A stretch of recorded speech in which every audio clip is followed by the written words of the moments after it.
Sir നമസ്കാരം. നമസ്കാരം. 2026 നിയമസഭാ തെരഞ്ഞെടുപ്പിൽ UDF അധികാരത്തിൽ വരുന്നതിന് പ്രമുഖമായ ഒരു കാരണമായിരുന്നു ശബരിമല സ്വർണ്ണക്കൊള്ളക്കേസ്.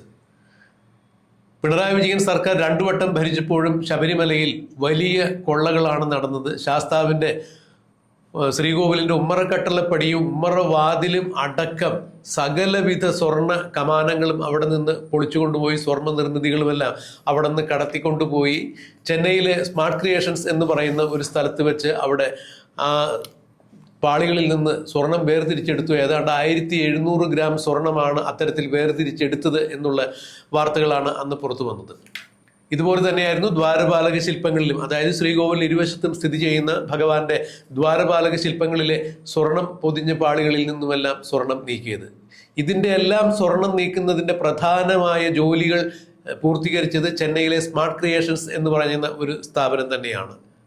ഉണ്ണികൃഷ്ണൻ പോറ്റി സ്മാർട്ട് ക്രിയേഷൻസ് കൊണ്ടുപോയാണ് ഇത്തരം സ്വർണം വേർതിരിച്ചെടുക്കൽ പ്രക്രിയകൾ നടത്തിയത് എന്ന് പറയുമ്പോൾ, അന്ന് സ്മാർട്ട് ക്രിയേഷൻസ്, അതായത് സ്വർണ്ണക്കൊള്ള വിവാദമായതോടുകൂടി സ്മാർട്ട് ക്രിയേഷൻസിന് വേണ്ടി വാദിക്കാനെത്തിയ പ്രദീപ് കുമാർ എന്ന അഭിഭാഷകനെ ഇപ്പോൾ അന്ന് സ്വർണ്ണക്കൊള്ളയെ എതിർത്തിരുന്ന പ്രതിപക്ഷ നേതാവായിരുന്ന VD സതീശൻ വീണ്ടും മുഖ്യമന്ത്രിയായി അധികാരത്തിൽ വന്നപ്പോൾ, UDFന്റെ സർക്കാർ അധികാരത്തിൽ വന്നപ്പോൾ ആരാണോ സ്വർണ്ണക്കൊള്ളയെ ഏറ്റവും കൂടുതൽ എതിർത്തത് അവർ തന്നെ സ്വർണ്ണക്കൊള്ളയ്ക്ക് അനുകൂലമായി കോടതിയിൽ സ്മാർട്ട് ക്രിയേഷൻസിൽ വേണ്ടി വാദിച്ച പ്രദീപ് കുമാർ എന്ന അഭിഭാഷകന് സ്പെഷ്യൽ പ്ലീഡർ തസ്തികയുണ്ടാക്കി അതിലേക്ക് നിയമിച്ചിരിക്കുന്നു. ഈ നിയമനം ഇപ്പോൾ വിവാദമായിരിക്കുന്നു. വിവാദമായതിനെ തുടർന്ന് മുഖ്യമന്ത്രി നേരിട്ട് തന്നെ പ്രദീപ് കുമാറിന്റെ രാജി ആവശ്യപ്പെട്ടിരിക്കുന്നു എന്ന് പറയുന്നു. ഇതുപോലെ തന്നെയായിരുന്നു KPCC പ്രസിഡന്റായിരുന്ന സണ്ണി ജോസഫ് വിദ്യുച്ഛക്തി മന്ത്രിയായി സ്ഥാനമേറ്റപ്പോൾ അദ്ദേഹത്തിന്റെ അളിയനെ കൊണ്ടുവന്ന് പ്രൈവറ്റ് സെക്രട്ടറിയായി നിയമിച്ചതിൽ വലിയൊരു വിവാദം ഉണ്ടായിരുന്നു. പിന്നീട് അത് വിവാദമായപ്പോൾ ആ നിയമനവും റദ്ദ് ചെയ്യുന്നതാണ് കണ്ടത്. എന്തുകൊണ്ടാണ് UDF സർക്കാർ അധികാരത്തിൽ വന്ന ഈ സാഹചര്യത്തിൽ തന്നെ അടിക്കടി ഇത്തരം വിവാദങ്ങളിൽ ചെന്ന് ചാടുന്നത്? ഇപ്പൊ സണ്ണി ജോസഫിന്റെ ബന്ധു നിയമനം എന്ന് പറഞ്ഞു വേണമെന്നുണ്ടെങ്കിൽ അതിന്റെ രീതികളൊക്കെ മനസ്സിലാക്കി വരുമ്പോൾ അദ്ദേഹത്തിന്റെ പ്രൈവറ്റ് സെക്രട്ടറി ആയിട്ട് നിയോഗിച്ച ആൾക്ക് വളരെ വർഷങ്ങളോളം രാഷ്ട്രീയത്തിൽ പ്രവർത്തിച്ച് പരിചയമുണ്ട് എന്നൊക്കെ വേണമെങ്കിൽ കണ്ടെത്താമെങ്കിലും, ശബരിമല സ്വർണ്ണക്കൊള്ളയെ VD സതീശനെ ഉൾപ്പെടെയുള്ള UDF നേതാക്കൾ ശക്തിയുക്തം എതിർത്തതാണ്. ആ സ്വർണ്ണക്കൊള്ളയ്ക്ക് വേണ്ടി സ്മാർട്ട് ക്രിയേഷൻസിന് വേണ്ടി വാദിച്ച അഭിഭാഷകനെ എന്തുകൊണ്ടാണ് VD സതീശൻ സർക്കാർ സ്പെഷ്യൽ പ്ലീഡറായി നിയമിച്ചതെന്നുള്ളൊരു ചോദ്യം ഇപ്പോഴും വരുന്നു. പിന്നീട് വിവാദങ്ങൾക്ക് ശേഷം നിയമനം റദ്ദാക്കി.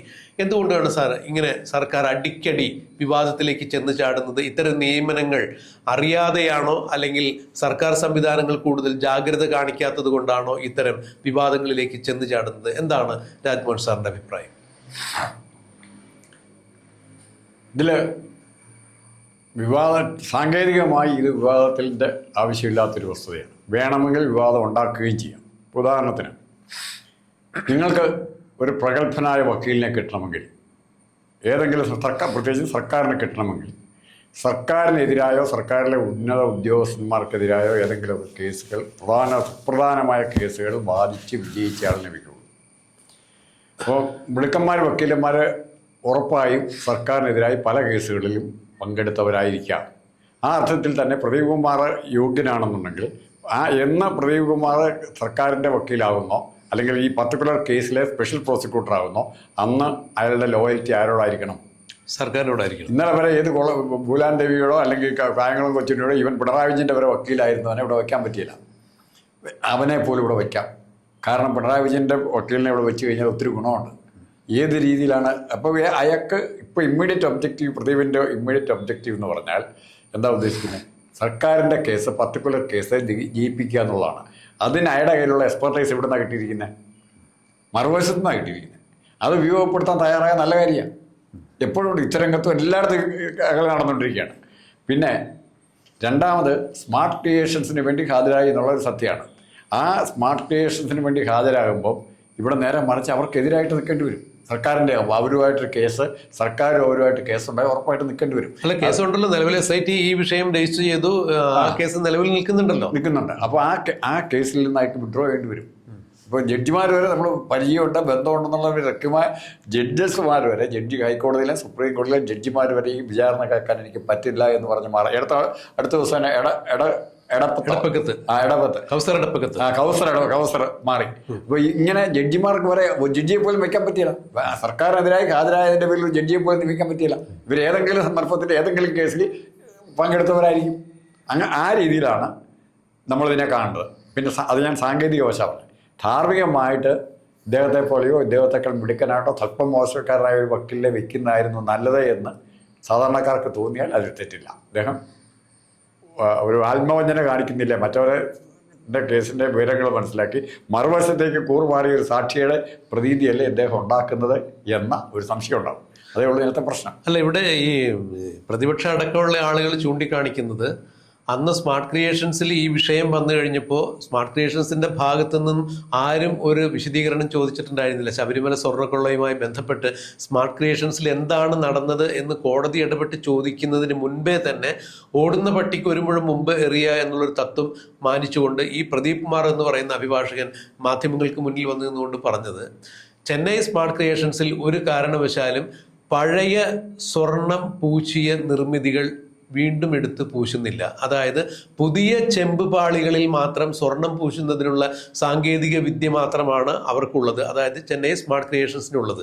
അതുകൊണ്ട് നിലവിൽ എവിടെയെങ്കിലും സ്വർണം പൂശി വച്ചിരിക്കുന്ന അല്ലെങ്കിൽ സ്വർണം പൊതിഞ്ഞു വച്ചിരിക്കുന്നതോ ആയ നിർമ്മിതികൾ വീണ്ടും സ്വർണം പൂശുന്നതിനുള്ള സാങ്കേതിക വിദ്യ സ്മാർട്ട് ക്രിയേഷൻസിനില്ല. പുതിയ ചെമ്പുപാളികളിൽ മാത്രമേ സ്വർണം പൂശാൻ സാധിക്കുകയുള്ളൂ എന്നാണ് അദ്ദേഹം പറഞ്ഞത്.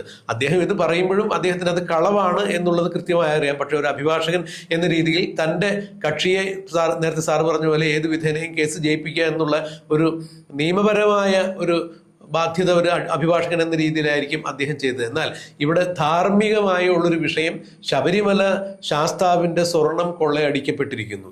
ഈ സ്വർണം കൊള്ളയടിച്ച ആളുകൾക്ക് വേണ്ടി സ്വർണം കട്ടെടുത്തു എന്നുള്ള കൃത്യമായ വിവരങ്ങൾ പുറത്തു വരുമ്പോഴും അവിടെ ഇത്തരത്തിൽ സ്വർണം വേർതിരിച്ചെടുക്കാനുള്ള സാങ്കേതിക വിദ്യയില്ല എന്ന് പറഞ്ഞുകൊണ്ട് ആ സ്ഥാപനത്തിന് വേണ്ടി വാദിച്ച ഒരു അഭിഭാഷകനെ എന്തുകൊണ്ടാണ് വീണ്ടും സർക്കാർ, അതായത് സർക്കാർ എന്ന് പറയുമ്പോൾ മുൻ പ്രതിപക്ഷം, ആ പ്രതിപക്ഷം ശബരിമല സ്വർണ്ണക്കൊള്ളയെ നിശിതമായി എതിർക്കുകയും അന്നിരുന്ന സർക്കാരിനെ അതിൻ്റെ ആ ഒരു സ്വർണ്ണക്കൊള്ളയുടെ പേരിൽ തന്നെയാണ് മിക്കവാറും ഈ തെരഞ്ഞെടുപ്പിൽ താഴെ ഇറങ്ങി പോകേണ്ടി വന്നത് എന്നുള്ളതൊക്കെ യാഥാർത്ഥ്യം തന്നെയാണ്. അപ്പോൾ അത്രത്തോളം ഗൗരവതരമായ ഒരു വിഷയം കൈകാര്യം ചെയ്യുമ്പോൾ വീണ്ടും ആ ഒരു വിഷയത്തിന് ശത്രുപാളയത്തിന് എന്ന് വേണമെങ്കിൽ പറയാം. അതായത് ശബരിമല സ്വർണ്ണക്കൊള്ളയെ സംബന്ധിച്ചിടത്തോളം ശാസ്താവിൻ്റെ സ്വർണം കട്ടുകൊണ്ടുപോയവർ വിശ്വാസികളുടെ ശത്രുക്കൾ തന്നെയാണ്, ആചാരങ്ങളുടെ ശത്രുക്കൾ തന്നെയാണ്.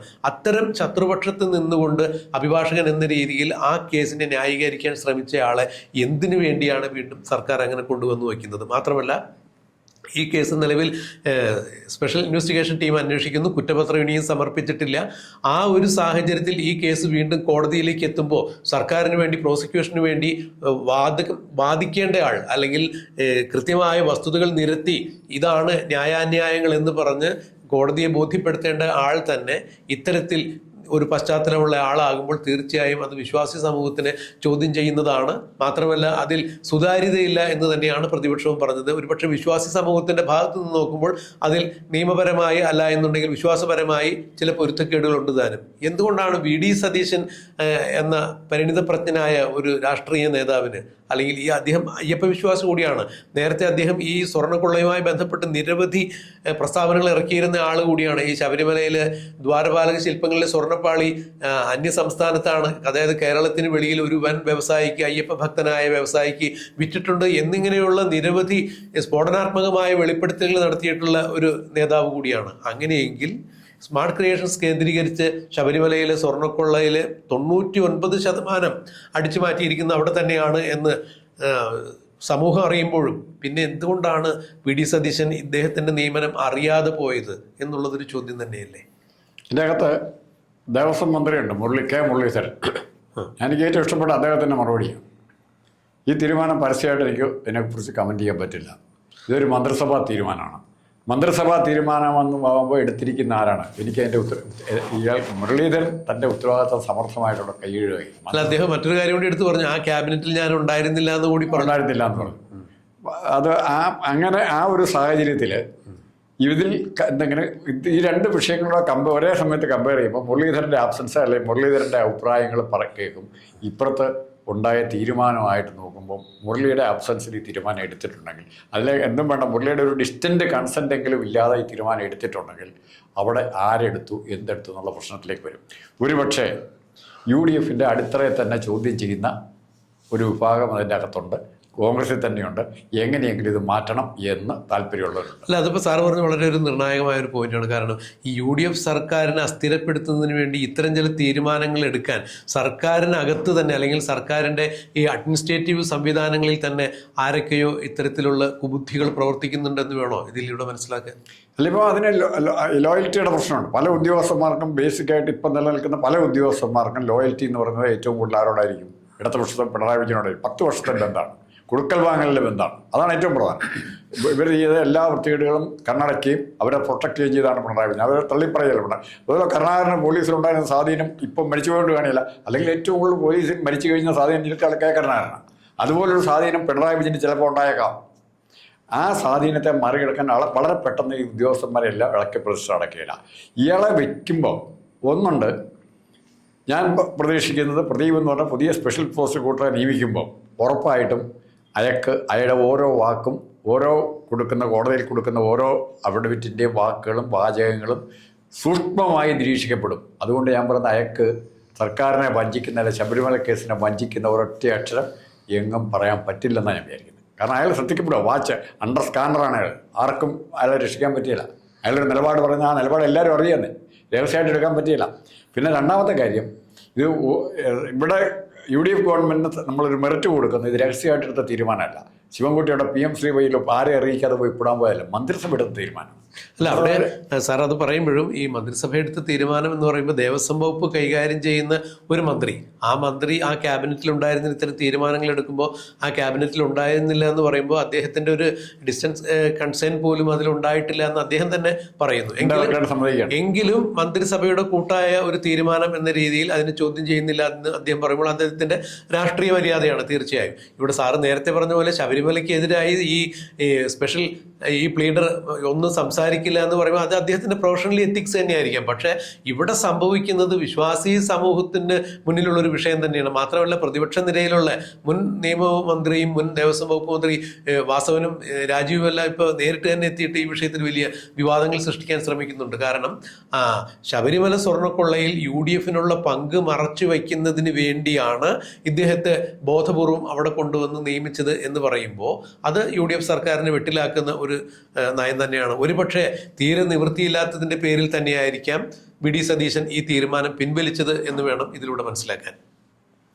അല്ല, VD സതീശൻ ആ തീരുമാനം പിൻവലിക്കേണ്ടി വന്നെങ്കിൽ ജനാധിപത്യത്തിൻ്റെ ഏറ്റവും നല്ല ലക്ഷണം അതല്ലേ?